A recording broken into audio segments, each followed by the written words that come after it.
Hello, and welcome to Roll for Topic, a roundtable discussion about topics related to running role-playing games. I'm Chris Salzman. And I'm Andy Rao. Andy, I really need to rewrite that intro, because this is so... we will edit this out, but this is the second time I had to do that take, and it is just a jumble of words. We, maybe we need a punchy tagline, just 3 words. Yeah. Yeah, just like role-playing games. Okay, yeah, so we are going to do... so we're going to call it like a normal episode. So the past couple of episodes, if you listen to the podcast, were a little bit different from our normal setup.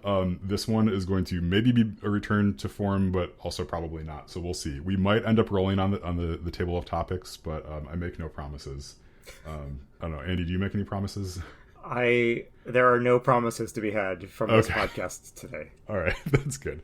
So that's sort of our baseline level of commitment to you, the listener, I guess, at this point. So I wanted to talk a little bit about what we're doing. So you had mentioned it last time, Andy. Like, we are taking the summer to do a number of experiments, and we're calling them experiments. Really, this sort of just means like we're going to try a couple of ideas that we've been thinking about, and not stress too much about making sure that all of our episodes are, have the exact right segments, and we're rolling on the table every time that we do them. So all that to say, if you are uninterested in this style of episode, I guess we'll see you in September. But if you're willing to stick with us, we promise that we will be trying a couple of interesting things, and hopefully some of them will stick and you will enjoy them. So what I wanted to do to start with is actually talk about the past 2 things that we did. So a month ago or so, we ran a game called Sports Are Just Numerology, which I want to talk about a little bit. And then the follow-up episode to that, so the last one, was you taking us on an exploration of 80s tie-in marketing, I guess. That's right. What I can say. So let's take these in turns. So going back to the Sports Are Just Numerology. So I am curious about that. Like, what if you want to, we'll have a link to the episode so you can go listen to it if you haven't. But the setup for this game was you are each player has a character, and you're just sort of describing the character's career by rolling random numbers, essentially, and then assigning those to stats for that character. So we decided to make the excellent decision of choosing a sport we don't know a ton about in a time period we don't know a ton about. And we heard about it from people, which was great. So I guess, Andy, what was your experience playing that game? Did you enjoy it? I guess, was there anything that stuck out to you? Yeah, I enjoyed it. I was going to say, it was kind of funny. I think you had just finished saying, hey, we can pick any sport that we want. It doesn't even have to be a real sport. Could be, post-apocalyptic robot mech battles, and we settled on just regular plain baseball. I feel like we would have been on more solid ground had we chosen something with mechs and spaceships. But that's true.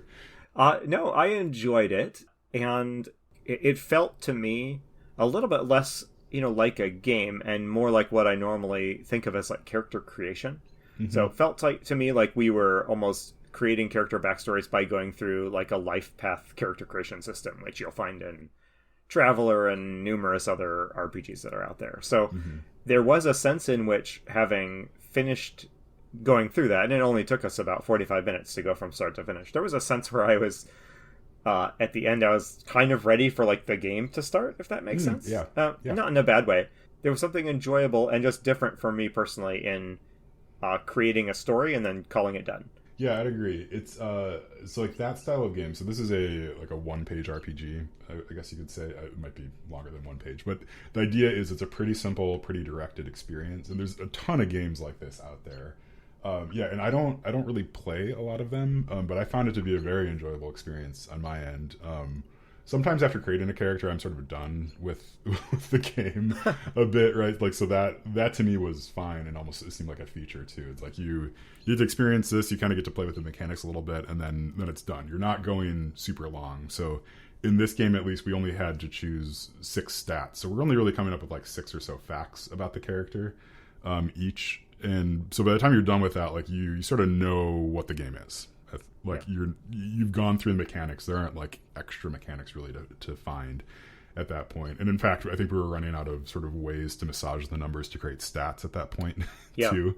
Yeah. So it was a nice kind of complete holistic experience. And I think afterwards, I kept on asking myself, would I ever want to play this again? And my immediate reaction was no. Like, I don't want to play it. But then as I've been thinking about it more and more, I would want to play it again, I think, with maybe different people, or definitely choosing a different setting. Yeah, I had similar thoughts. I would enjoy playing it again, but if I did, I think I would want it to attach it to something else or incorporate it into something else. So, I mean, just a simple way would be to use that method for creating a like adventuring party's collective backstory, and kind of mapping out in one session the different common points of commonality that the characters have with each other. I think that would be fun. I have nothing against the game. It was perfectly fun. I don't know if it was such a thrilling experience you need to do it more than once or twice to get what it's after, but more power to you if it's something you want to play every day. It reminded me of some solo board games that I played as a kid. There's one in particular that I'm thinking of, although it's kind of a little subgenre unto itself. I used to play this solo war game called B-17 Queen of the Skies.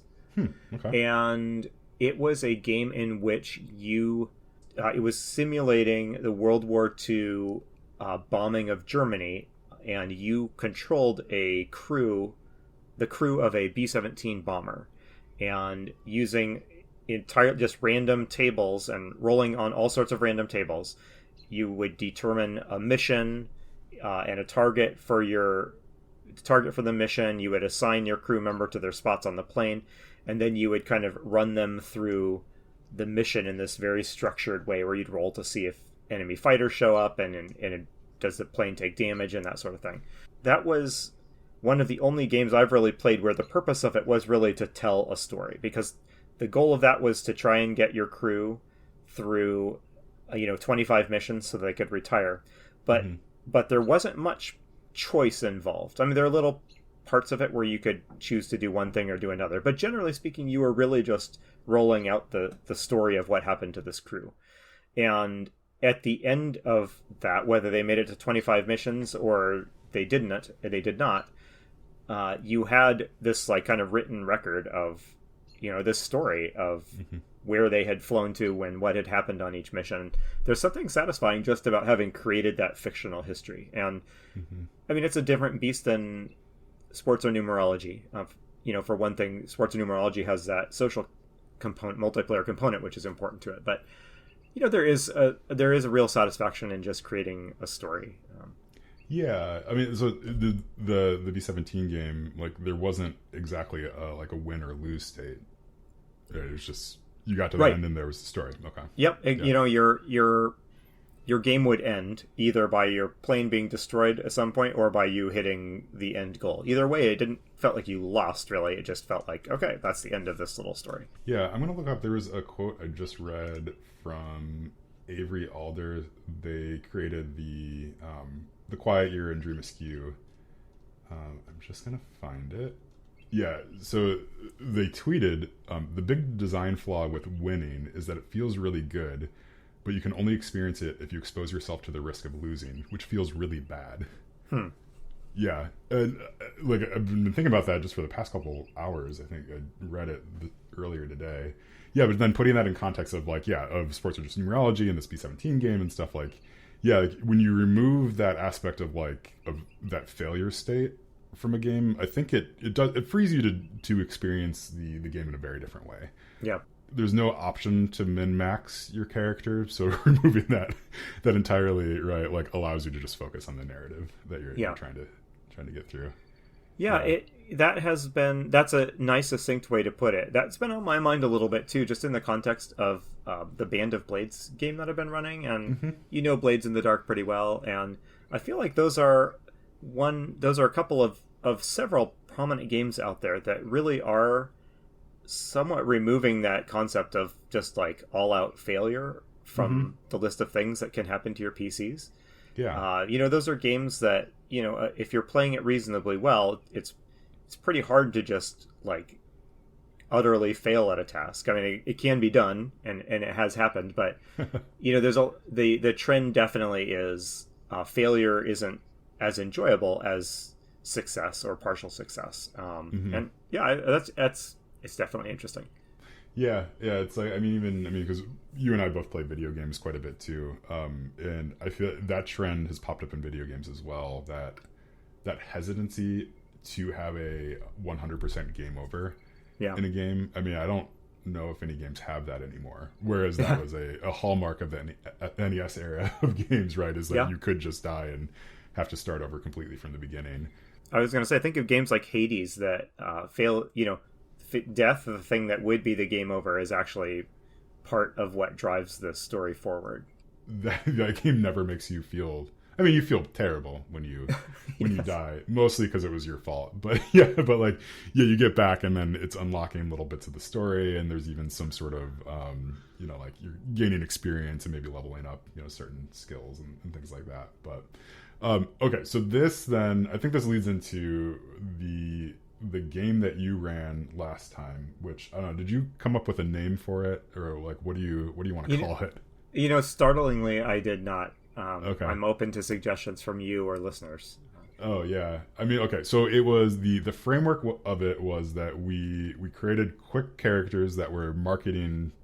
I'm not going to say execs. They were marketing drones of a giant evil faceless 80s corporation that wanted to take on Teenage Mutant Ninja Turtles. And then through that lens, we then created a bunch of... I'd struggle to call them characters, but they were as richly defined as anything else you watched on TV as a kid, Chris. Yes, that's true. Yeah. So we created like these four mutant crime fighters, if you will. But we what was the system called? The system was taken from Gamma World, specifically the 7th edition. Have you played any of the other editions of Gamma World, or is that one of those like tongue-in-cheek, like they just started with calling it 7th edition? No, it's been around honestly all the way back to first. I've played a couple of the much earlier editions, but it hasn't been on my radar for quite a while. 7th edition came out. It was actually kind of a spin-off of D&D 4th edition. Oh. And it is, in my opinion, is secretly one of the tightest game designs that came out in like the 2010s ish. It's not a super well known game, but it's anyway. Yeah, well, Roll for Topicus is put it on the map. That's right. I mean, I bet eBay sales are skyrocketing as we speak. Yeah, I mean, it was really fun, right? So we rolled on a couple of tables that gave us descriptors of the characters that we were making, and then there was various other like little aspects that we had to decide on to make these things. So I can talk from the player side briefly, but why don't you tell us from like the GM side what was going through your head as we were playing this game? Yeah, well, I guess what was going through my head as we were playing this game? Mostly, so I adore that method of creating a character concept by taking two random terms and mushing them together. I love the creativity that comes from that. Depending on what you roll on those tables, it can be a real easy no-brainer character concept that comes out of those two elements. But sometimes you get ones that just seem at first glance to be really incompatible. And I love seeing people rack their brains to find a way to make that make sense. And so like just real quick, like one of the characters, because I don't want to make like listening to that episode required listening, but like one of those combinations was radioactive electrokinetic. Yeah. It's like, so we're rolling this on a table, and it's, as the player, like what do we do with this? Yeah. So I honestly, that was like the entirety of the idea, was to have an excuse to watch you guys go through that exercise. The rest of it just kind of came to me as I was thinking about how to make you guys create some characters. So also, I mean, I actually love character creation just in general, and it's something it's such a big part of gaming. It's something I've kind of wanted to explore on this show somehow, but it's also, it seems like it'd be really boring to listen to other people create a character unless you can really spin it in a particular way. So this was also an attempt to find out if we could take that creative part of character creation and make it interesting to listen to, which you know, we got enough feedback to suggest that it wasn't a total failure. Yeah, I don't think it was a total failure. Yeah, it's interesting. I think we'll probably try some other stuff like that, but I think the broad advice I would say probably to GMs who are listening to this is to not shy away from making character creation part of your actual campaign. Yeah, because that was super fun, you know, what you walked us through. And I think if we were doing like D&D Pathfinder style characters, it might not have worked as well, because there's too many decisions that you're making. Yeah. But for simple stuff like this, like absolutely, yeah, like this was great to do at the table collaboratively together.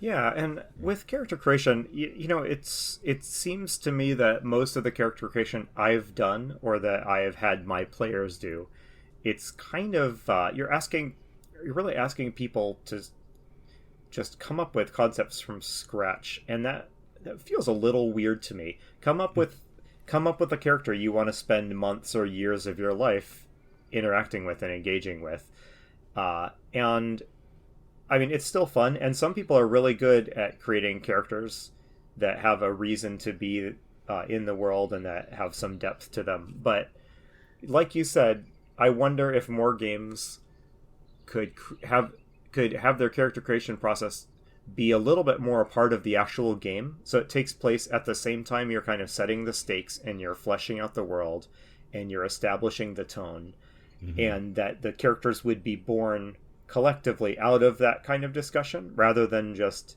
hey, show up next week with a level 1 D&D character, any race, any class is fine. Come up, you know, if you have time, think of a one sentence reason why they might be adventuring and risking their life for gold, you know. Yeah. That's all we usually ask, and that's fine, but I think it could be a little bit more than that. Yeah, even as you're remarking on that, thinking about the characters that we created during that, the way that they went about, like the way that they came about, also started to say a lot, I think, about the world that they would have lived in as well. Yeah. Right. Yep. Like, yeah. So it was, I mean, to have something that exists like this, you know, to have a radioactive electrokinetic being, like you have to have radioactive waste in that world, and like, yeah, you like it sort of builds into each other. Yeah. There's something else that fueled us a little bit, as I have been playing a computer game or two, a computer RPG or two, that has been frustrating me. I find it really frustrating when I am asked to build a character for like a computer game before I have any sense of even what the game is going to be like. Where is it going to take me? What kind of challenges will I face? How am I supposed to know which of these talents or skills or stats I'm supposed to invest in if I don't even know, like, you know, I haven't really even been introduced to this world in any meaningful way. And D&D isn't quite like that, because going into D&D, we all do have some assumptions and understanding of how a D&D game is going to work. But it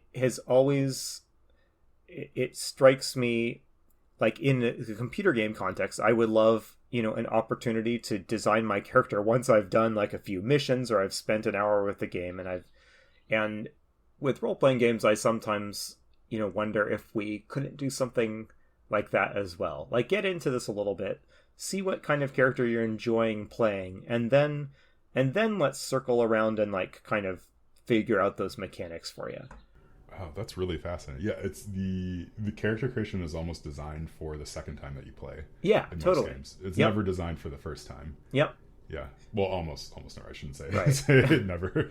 Right. Yeah, but it's definitely, especially with computer games, like I think about Dark Souls, right? Like, you are walking into that game having no idea how any of this is going to interact, and even some of the skills are either poorly translated or potentially, you know, like intentionally obfuscated as to what they actually do. Yeah, and it can be very frustrating if you are not into that style of like, well, I'm going to lose this time, and then, you know, maybe learn something and try and start over again. And it's not even just intentionally difficult games like Dark Souls. You know, one of the games I was talking about was Mass Effect. You know, it's like this massive, beloved mainstream game. And, you know, what class do you want to be? I don't know. Like, show me your game, and then I'll figure out what seems like it would be fun to play in the context of this game. Oh goodness, that just reminds me of Destiny. Like, so I played Destiny 2, I think, for a little bit. Like, Okay, on your recommendation. Yeah. And I enjoyed it a lot, but like it was the most stressful thing. You have these 3 sort of builds that you can choose from at the beginning of the game, and you're like, I don't know. Like, I don't, like, this is the sort of game that people play hundreds of hours in. Right, like, yes. I don't know. So I think I picked the one that sounded most like the wizard. Yeah. That's gonna be my default. Like, yeah. Yeah. Anyway, but yeah, I mean, I think that is a really good point. Like, there should be some way to play D&D for like an hour that gives you enough of an overview of what the characters could do, what these different classes could do. Yeah. That you can then go back and make an informed decision. Yep, totally. Okay, well, I think we've talked enough about that. Yeah, Wizards of the Coast, feel free to give us a ring. Our rates are very reasonable. Well, mine aren't that reasonable, but Chris's are probably pretty reasonable. Yeah, I just need it fixed, right? Yeah. Okay. So so thanks for listening to us sort of ramble a little bit about that. That was something that I've been meaning to talk to Andy about, so it was good to do on air. But hopefully we'll be able to do some check-ins like this here and there as we try other experiments. Yeah. Okay. So let's move on to our next section, and this is something I think I'm more excited about than talking about what we did earlier. Is there theme music for this section? Oh, there probably should be theme music. Yeah, some sort of 8-bit fantasy theme music.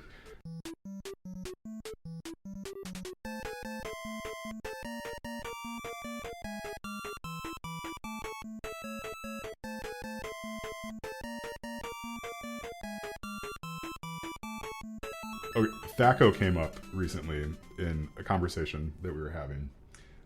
So Andy, I do not know what THAC0 is. I've tried to read about it. I think I've even played like D&D video games that have used THAC0 as the way to determine stuff in the background of how I'm going to hit, and it doesn't make any sense to me whatsoever. So on air, I'm going to make you either explain it or walk me through it. Okay. So I think this is something that should be recorded, both for me to show my own ignorance, but then also for you to show yours, I guess. Yes. I was going to say, so THAC0 is most associated with 2nd edition Dungeons & Dragons, and I did play a lot of that back in high school, but I also haven't played a game that had THAC0 in it since high school. So we will be testing my memory here. Yeah, it stands for it's 2-hit armor class 0. Yeah, but we have to start even earlier than that, and I need to talk to you about your pronunciation, because I actually don't know what the pronunciation is, but I say it THAC0, and I'm gonna need you to say it THAC0, because THAC0. Yeah, I don't know. Yeah, and we know that Tim Saucer has been a guest. He said it as taco growing up as well. Tim, I'm sorry, you're a lovely person, but that's not gonna fly. Okay. So 2-hit armor class 0 is what it stands for, as you say. Yeah. And so this will be interesting because I have long found it a little annoying that THAC0. See, now you have me wanting to say THAC0, and I'm upset because it's the correct pronunciation. It rhymes with wacko, and it's not gonna fly. Okay. I have long been annoyed that this has been used as an example of like something that is really difficult and complicated to understand. Mm-hmm. So while I don't judge anyone for finding it difficult to understand, I will be interested to hear from you. I want you to like raise your hand at the point where this becomes difficult. Okay? So THAC0 at its most simple, and I'm going to explain it to you the way I would explain this to a player who showed up, a noob, at my gaming table. And I handed them their character sheet, and there's a number on it that says THAC0, and there's a number on it. That is the number you need to roll to hit a monster. Okay. Okay? That seems easy enough. That is at its most simple. So to hit, if you are playing a game and a goblin shows up and you want to attack it, you need to roll your 20-sided die and roll equal to or higher to your THAC0 score. Oh, it's equal to or higher. For some reason, I thought it was equal to or lower. I'm pretty sure it's equal to or higher. Okay, all right. Well, But I mean, I'm not like questioning you. Like, again, I'm the noob at your table who's never played D&D before. Okay. Right. So, Yeah. So I have a number like a 10. Like Yes. So THAC0 is 10, and there's a goblin who shows up, and I want to hit it. So I'm gonna roll a d20. Yes, and if you roll a 10 or higher, you hit the goblin. Okay. Right. So let's please like let's just narrate this. Okay. So my human fighter, Victoria, is facing off a goblin. Like, GM, I would like to swing my two-handed sword at it. Yeah, all right, Chris. Well, take a look at your character sheet, and up in kind of the middle center, there's a field called THAC0.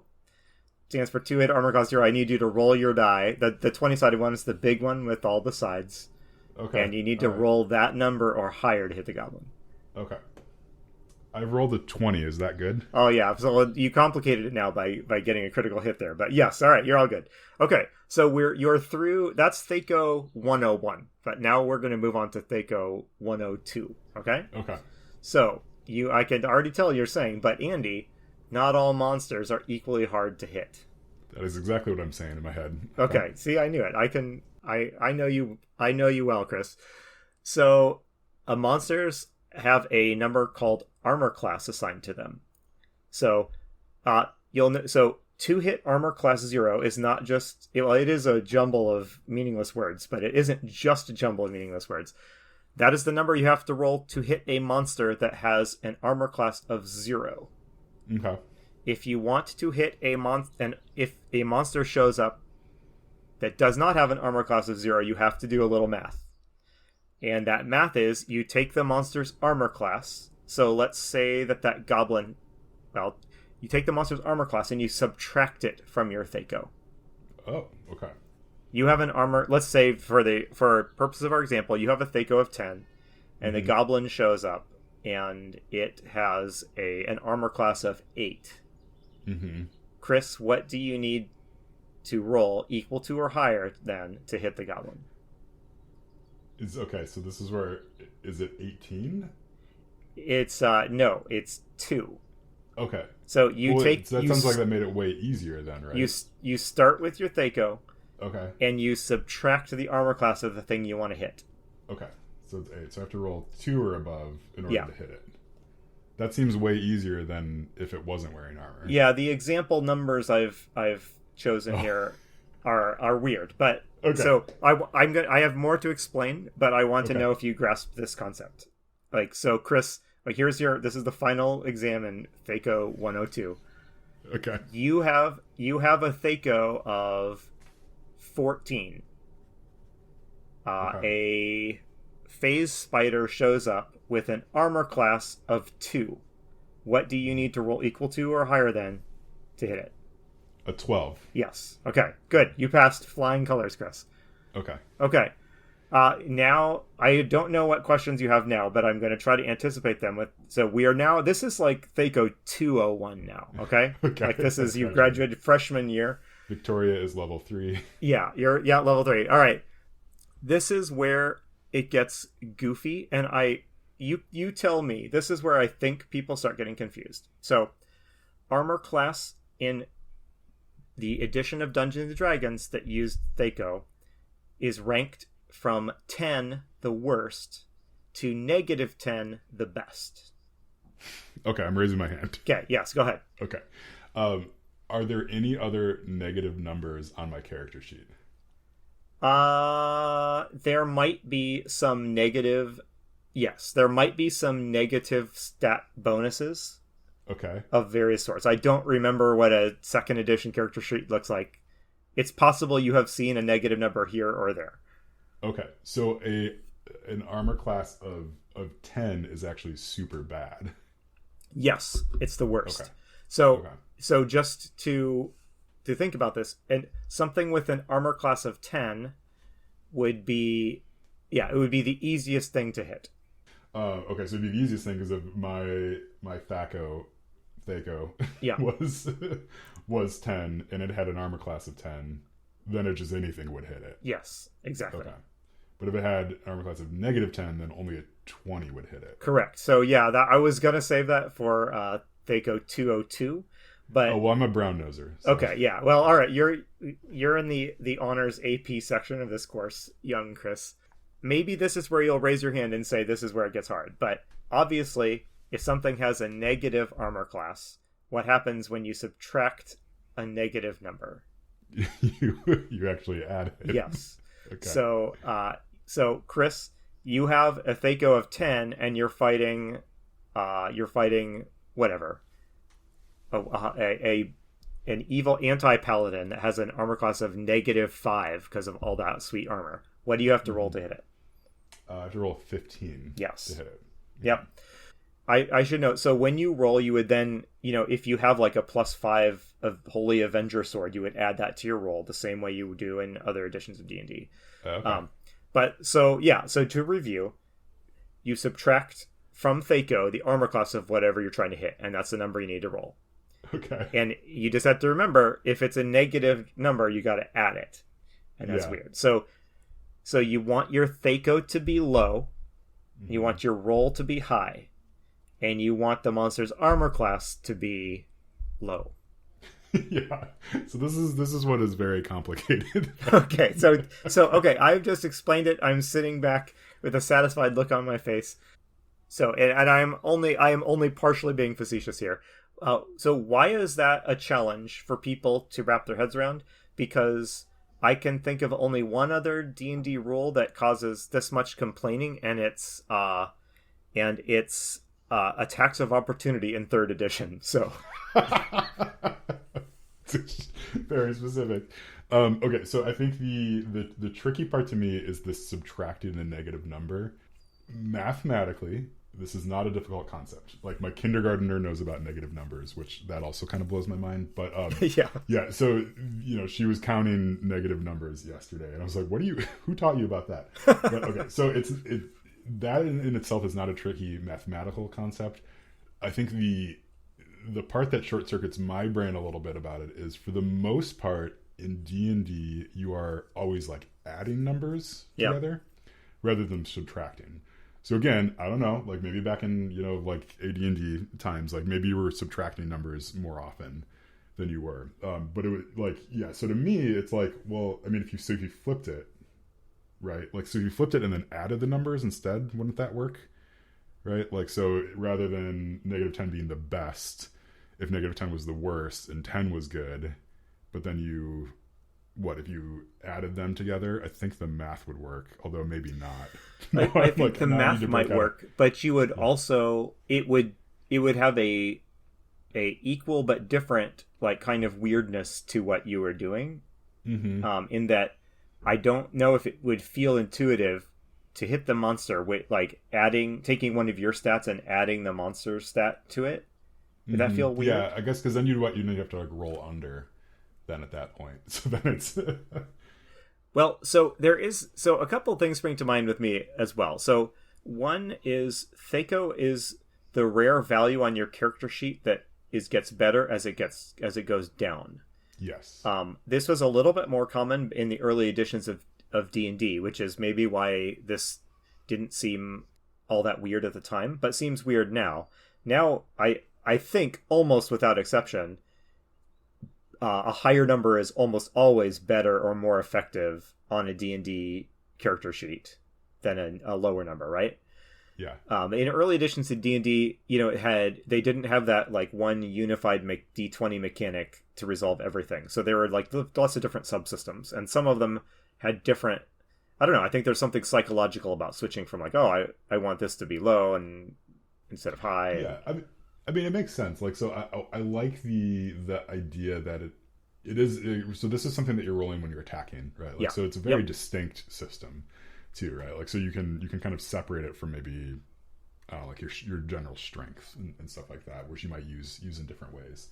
So I like it. Like, it seems like a very elegant system. I'm wondering too if part of the issue is that, like, you don't have all the information on your sheet necessarily, right? So I have this number, like I have a 10 on my character sheet, and then I'm going to go and attack something, and then you're going to tell me another number.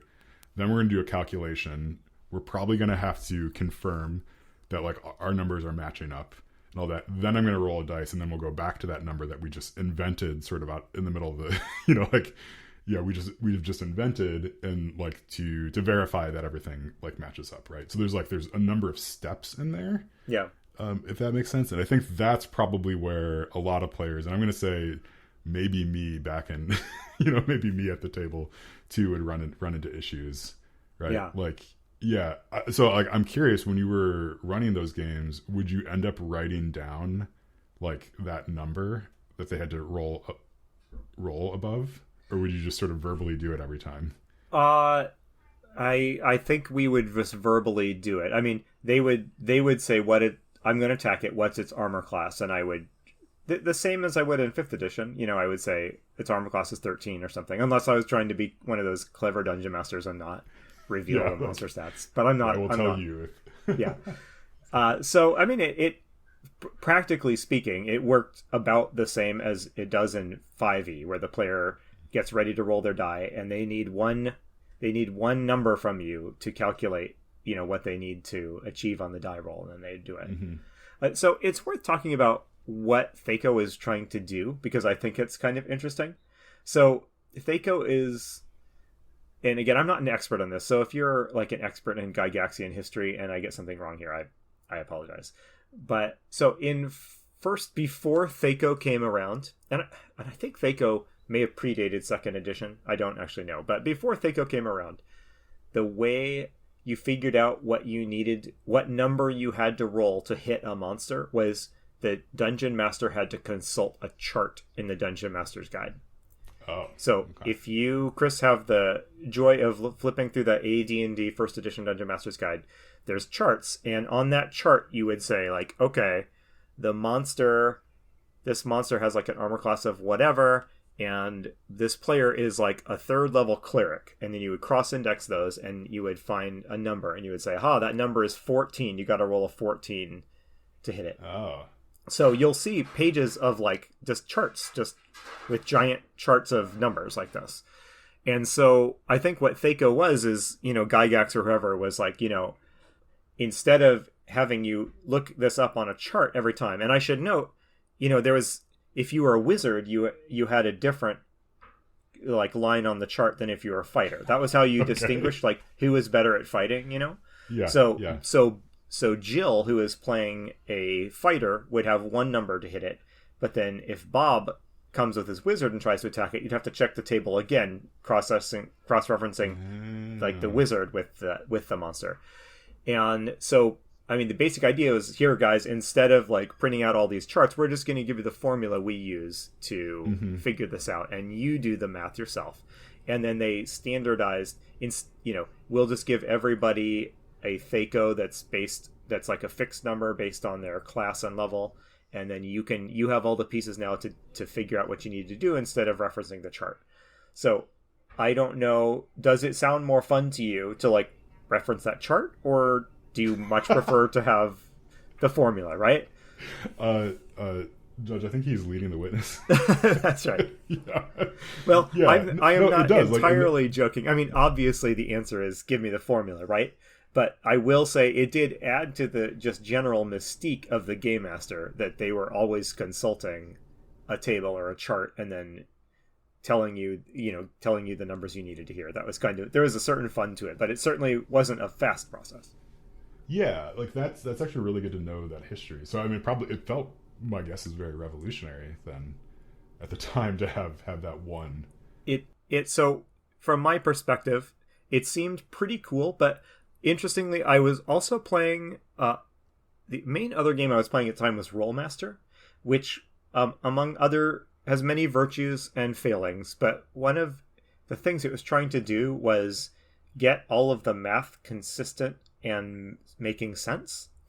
And it had a combat system that like used numbers and used math that is more in line with what like we are all familiar with 5th edition and other modern games. And so at the time, THAC0 with its weird armor class ranging from -10 to 10 for no real obvious reason seemed like a weird quirk of D&D that it just seemed kind of clunky.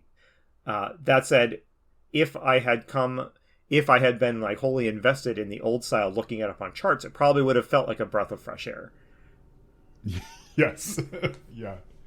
Okay, this was really great. Thank you for walking me through that. That actually makes it makes more sense. And I think the issue, and you alluded to this, the issue is that 2-hit armor class 0 is just a word soup of like nonsense. Yeah. Right? Like they could have come up with a better way to classify that. Yeah. Like, I don't know, like maybe call it like, 2-hit, and then the other person's number rather than armor class is like hardiness, or like, yeah, so some other mechanism of saying like, hey, you're going to subtract whatever this number is. Yeah. Subtract this number, and like, yeah, if it's because they're really hard to hit, so it's like it makes it 10 times harder, right? It's 10 harder. Yes. Yeah. All right. Well, thank you, Andy, for talking me through that little bit of history. Maybe I will use it someday. I don't know.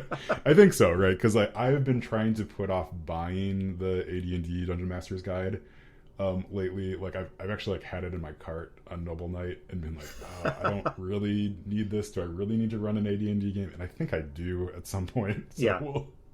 We'll see how that shakes out. I can say you will find it. It is a genuinely enjoyable read. I don't really think that it produces a very playable game, but I without reservation, recommend that you read it. Well, now I'm going to have to, get a copy. Yeah, I have the player's handbook, and I've read that thing cover to cover, and it's just, it's so poorly laid out, but it's like, it's clearly a labor of love. Yeah. Yeah. Yeah, by both the author and the person that edited it. So yes. Okay, all right. Well, we should wrap up there. This has been really good. Yeah, so we managed to talk about ourselves for a lot of it, and then learn a little bit about gaming history as well. Yeah. All right. You got any other parting shots? No, I don't think so. Okay. All right. Well, thank you so much. I have been Chris Salzman. I've been Andy Rao. And remember, if your players are having fun, you're a great GM.